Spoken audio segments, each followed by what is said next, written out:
नमस्कार, आप सभी का स्वागत है। उत्तर प्रदेश चुनाव की बात करें तो महज 8 से 9 महीने का वक्त रह गया है जब उत्तर प्रदेश में विधानसभा का चुनाव होता हुआ दिखाई पड़ेगा। और ऐसे में तमाम जो सियासी पार्टियां हैं, चाहे सत्ताधीश जो है बीजेपी हो या विपक्ष की जो पार्टियां हैं जिनमें सपा हो, बसपा हो, कांग्रेस पार्टी हो, ये तमाम जो दल हैं वो अभी से अपनी रणनीति बनाने में लगे हैं। और इसी तर्ज पर देखा जाए तो बहन जी मायावती लगातार उत्तर प्रदेश में फोकस किए हुए हैं, क्योंकि सत्ता से गए हुए उनको एक ज़माना हो गया। 2007 में आखिरी दफ़ा मायावती सत्ता में आई थी और 2012 तक यानी 5 साल तक वो बतौर मुख्यमंत्री अपने पूर्ण बहुमत के साथ में सरकार को चलाती हुई दिखाई पड़ी थी। लेकिन उसके बाद अगर बात करें तो 2012 के बाद से बीएसपी का कद जो है उत्तर प्रदेश में लगातार कम होता हुआ दिखाई पड़ा है। इसकी मुख्तलिफ वजह हैं, क्योंकि यहाँ पर मायावती जो है पूरी तरीके से ये कहा जा सकता है कि उतनी एक्टिव दिखाई नहीं पड़ी हैं। सोशल मीडिया के ज़रिए कई दफ़ा उन्होंने तमाम तरह के मैसेज दिए हैं, हालांकि कभी कभार रैलियां भी की हैं, लेकिन जिस तरह से 2007 से वो पहले एक्टिव दिखाई पड़ती थी उस तरह का जो है उनका सक्रियता जो लगातार देखनी चाहिए थी वो देखने को नहीं मिली। लेकिन अब ऐसा लगता है कि मायावती ये चाहती हैं कि भाई उत्तर प्रदेश में एक बार फिर बीएसपी की सरकार बने, बीएसपी जो है यहाँ पर सत्ता में लौटती हुई दिखाई पड़े। और इसके लिए बाकायदा वो तमाम जो बीएसपी के जो नेता हैं, जो पदाधिकारी हैं, उनसे मुलाकात और बातचीत करती हुई दिखाई पड़ती हैं। उत्तर प्रदेश में भी 23-24 तारीख को उन्होंने एक मीटिंग का आयोजन किया, जहां पर तमाम जो बीएसपी के कार्यकर्ता हैं, जितने जिलाध्यक्ष हैं और जितने भी कह सकते हैं कि पार्टी को समर्थन करने वाले लोग हैं, उनके साथ में उन्होंने बैठकर बैठक की है और यहाँ पर कई मुद्दों पर बातचीत होती हुई दिखाई पड़ी। और इस मीटिंग में मायावती ने कई अहम चीज़ों पर डिस्कस भी किया। तमाम जो उनके कार्यकर्ता हैं, तमाम जो नेता हैं, उनके बीच अपनी बातों को रखा है। और महत्वपूर्ण तथ्य अगर देखा जाए तो मायावती एक बार फिर से 2007 की तरह ही जो कह सकते हैं सोशल इंजीनियरिंग का नमूना पेश किया था, यानी जो जातिगत समीकरण साधने में सफलता उन्होंने हासिल की थी, कुछ वैसा ही वो अब 2027 में भी करने का प्लान बना रही हैं। अब आप देखेंगे लगातार ब्राह्मण समुदाय को लेकर मायावती का जो रुख है वो काफ़ी नरम और लचीला दिखाई पड़ता है। कई दफ़ा उन्होंने ब्राह्मणों के हित में बात की है और कई दफ़ा ब्राह्मणों की आवाज़ को बुलंद भी किया है। और यहाँ पर भी अगर देखा जाए, इस मीटिंग की भी बात की जाए तो यहाँ पर भी वो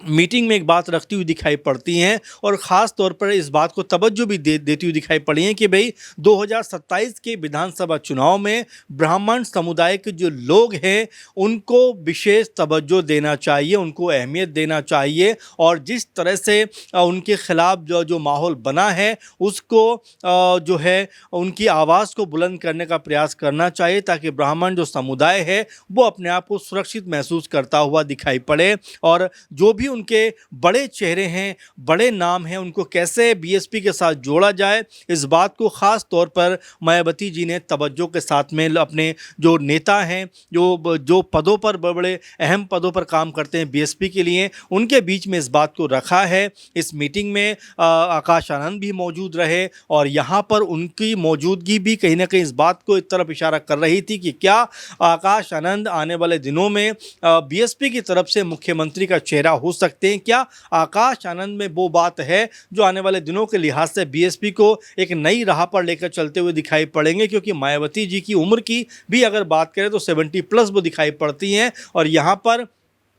उनको अब एक बहुत बड़े सपोर्ट की पार्टी को इस्टेब्लिश करने में और पार्टी को आगे लेके जाने में अब एक बड़े चेहरे की ज़रूरत है। और ऐसे में आकाश आनंद जो लगातार 2-3 सालों से चर्चाओं में हैं, उनको लेकर वो आगे बढ़ना चाहती हैं। तो ऐसे में वो भी इस मीटिंग में नज़र आए। मायावती ने इस मीटिंग में ख़ास तौर पर जोर दिया कि भाई जो अपना जनाधार रखते हैं, जो कह सकते हैं कि समाज के अंदर, समुदायों के अंदर अपनी स्थिति को मजबूत रखते हैं या जिताऊ फेस हैं, जो जीत दर्ज कर सकते हैं, उन चेहरों को ही टिकट दिया जाए, यूं ही किसी को भी टिकट ना बांट दिया जाए। इस बात की जो चर्चा है वो भी इस मीटिंग में होती हुई दिखाई पड़ी है। और इन सब के इतर जो एक बात खास तौर पर सुर्खियों में रही है इस मीटिंग के जरिए कि मायावती जी ने मीटिंग के अंदर और जब प्रेस कॉन्फ्रेंस की उस समय भी एक बार भी सपा, कांग्रेस या बीजेपी को लेकर, उनका नाम लेकर कोई प्रहार नहीं किया, उनका नाम लेकर कोई बातचीत नहीं की। अब इसके भी तमाम तरीके के मायने निकाले जा रहे हैं कि क्या मायावती अभी खामोश रहकर पूरा माहौल देखना चाहती हैं, तमाम चीज़ों को पढ़ना चाहती हैं, इसीलिए ना किसी से दोस्ती ना किसी से बैर वाला हिसाब किताब यहाँ पर वो रखना चाहती है, क्योंकि अभी तक इस मीटिंग के बाद भी और ख़ासकर इस मीटिंग के दौरान भी उन्होंने सपा बसपा या कांग्रेस पार्टी को जो सपा और बीजेपी और कांग्रेस पार्टी को लेकर कोई बड़ी बयानबाजी नहीं की और यहाँ तक कि उनका नाम भी नहीं लिया। अब आप देखेंगे ये वही कांग्रेस पार्टी है जो कुछ दिनों पहले मायावती जी से मिलने उनके 2-3 सांसद चले जाते हैं और मायावती या उनके जो कार्यकर्ता होते हैं वो उनको बेरंग वापस लौटा देते हैं। उस वक्त ऐसा लगा था कि क्या यहाँ से मायावती जो है पूरी तरीके से कांग्रेस को खारिज करती हुई दिखाई पड़ेंगी,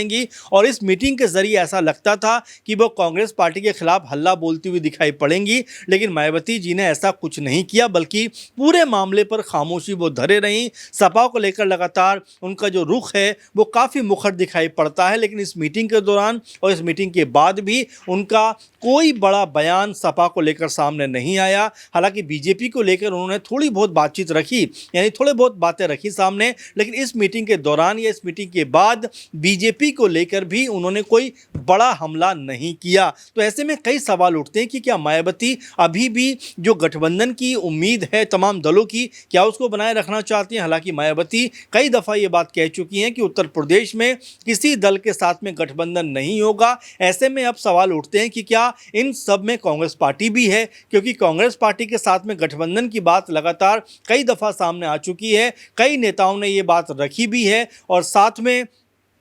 जब कांग्रेस पार्टी के 2 सांसद पहुंचते हैं मिलने के लिए, तब भी इस बात को लेकर कहा जा रहा था कि क्या कांग्रेस पार्टी इस बात में इंटरेस्ट रखती है कि भाई मायावती के साथ में गठबंधन किया जाए, चूँकि उत्तर प्रदेश के अलावा पंजाब, उत्तराखंड जैसे राज्यों में भी 2027 में चुनाव है, तो ऐसे में कई जगह पर यह गठबंधन काम आ सकता है। तो क्या बीएसपी और कांग्रेस का जो गठबंधन की सुगबुगाहट चल रही है, क्या वो तेज़ होती हुई दिखाई पड़ेगी। वैसे भी सपा पहले ये बात कह चुकी है कि भाई हम तो 403 सीटों पर अपनी दावेदारी जो है वो पुख्ता करके बैठे हैं, हमारा जो बूथ लेवल का भी कार्यकर्ता है वो मजबूती के साथ में वहां पर कार्य करता हुआ दिखाई पड़ता है और हम जीत की तैयारी पूरी कर रहे हैं। और इस तरह से कहीं ना कहीं 403 सीटों पर जो अखिलेश यादव ने कहा है कि भाई हमारी तैयारी पूरी है, हम पीछे हटने वाले नहीं हैं, तो क्या इसको जोड़कर देखा जाए कि कांग्रेस पार्टी के साथ में जो गठबंधन अब तक था क्या वो नहीं रहेगा, ये अपने आप में बड़ी बात हो जाती है। तो इन तमाम चीज़ों को लेकर जो कयास हो रहे हैं, तो तमाम अटकलें लग रही हैं कि क्या कांग्रेस पार्टी के साथ में बीएसपी यहां पर अपना गठबंधन करती हुई नजर आएगी, गठजोड़ करती हुई नजर आएगी, और क्या आपस में दोनों दल मिलकर उत्तर प्रदेश समेत पंजाब और उत्तराखंड जैसे राज्यों में कह सकते हैं कि चुनाव लड़ सकते हैं। क्योंकि उत्तराखंड की बात करें तो मायावती ने अपने तमाम जो पदाधिकारी हैं, तमाम जो नेता हैं, उनके साथ में भी मीटिंग की है और कुछ जगह पर फेरबदल भी किए हैं। तो उनका मानना है कि उत्तराखंड में भी बेहतर प्रदर्शन किया जाए। तो ये सवाल अपने आप में उठते हुए दिखाई पड़ते हैं कि क्या आने वाले दिनों में जो मायावती का रुख था कि भाई हमें गठबंधन किसी से नहीं करना है, क्या वो खत्म होता हुआ या कम होता हुआ दिखाई पड़ेगा, क्या वो अब एक नया रूप लेता हुआ नजर आएगा। तो इस तरह की तमाम चर्चाएं उत्तर प्रदेश में चलने लग गई हैं कि क्या मायावती का जो अब तक का जो ये मानना था कि भाई अकेले चुनाव लड़ा जाए, तो क्या उस इरादे से अब वो पीछे हटने वाली हैं या उनका इरादा बदलता हुआ दिखाई पड़ने वाला है। क्योंकि जिस तरह का की नरमी और जिस तरह की खामोशी उनकी इस मीटिंग के दौरान और इस मीटिंग के बाद दिखाई पड़ी है, उसने इन तमाम अटकलों को हवा ज़रूर दी है कि क्या उत्तर प्रदेश की चुनावी जो माहौल है, क्या सियासी माहौल यहाँ पर बदलता हुआ दिखाई पड़ेगा और क्या मायावती अब कोई बड़ा फैसला करती हुई दिखाई पड़ेंगी। क्योंकि उनको भी पता है कि पार्टी को इस्टेब्लिश करना है तो किसी न किसी दल का साथ लेना पड़ेगा। अब वो देखना होगा कि वो दल कौन सा होने वाला है। तो फिलहाल इस कार्यक्रम में इतना ही। आप क्या सोचते हैं कि क्या मायावती आने वाले दिनों में कोई बड़ा गठबंधन करती हुई नजर आएंगी या एकला चलो की नीति पर ही वो आगे बढ़ेंगी? अपना कमेंट जो है ज़रूर दीजिए और लगातार हमारे साथ बने रहिए। फिलहाल के प्रोग्राम में बस इतना ही। नमस्कार।